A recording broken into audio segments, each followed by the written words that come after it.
আসলে আমার দল গঠন করার ইচ্ছে ছিল এবং স্বতন্ত্র নির্বাচন করতে স্বতন্ত্রই করতে চাইছিলাম, কিন্তু বাংলাদেশে যে আপনি বর্তমান অবস্থান, আমার আর রাজনীতি আসার ইচ্ছা নাই।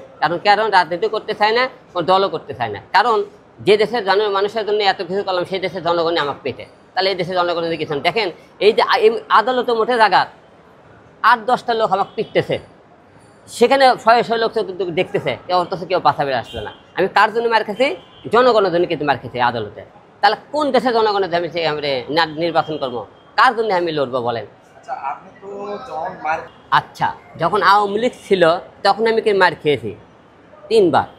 আচ্ছা, আওয়ামী লীগ চলে যাওয়ার পরে কে আসলো? তত্ত্বাবধায়ক সরকার দল নিয়ে আসলো ধরেন। আচ্ছা, আসার পরে আমাকে আদালতে কে মারলো? আমি আওয়ামী লীগের বিরুদ্ধে আমি কি করলাম, ওবায়দুল কাদের তারা আরও কয়েকজন তারা আমি করেন অনেকজন আমি মামলা করতে কোর্টে গেলাম। কোর্টে দেওয়ার পরে সেখানে আমাকে মারলোকে বিএনপির লোকজন, ওখানে আমাকে মারলো, অন্য কেউ মারেনি।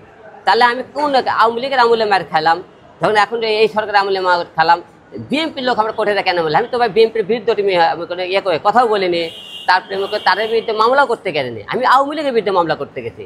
তাহলে সেখানে তারাও মারলো, তাহলে আমি আওয়ামী লীগের কাছেও নিরাপদ না, বিএনপির কাছেও নিরাপদ না, তারপরে আমি এই তত্ত্বাবধায়ক সরকার তার কাছেও নিরাপত্তা নাই।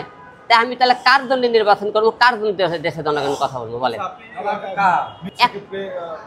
আমার যে কাজ, আমি মিডিয়া কাজ নিয়ে আসি, আর মিডিয়া কাজ এখন বর্তমানে কমে গেছে। কারণ আমার বাবা 2টা বাবা ছিল, বাবা 2টা মারা গেছে।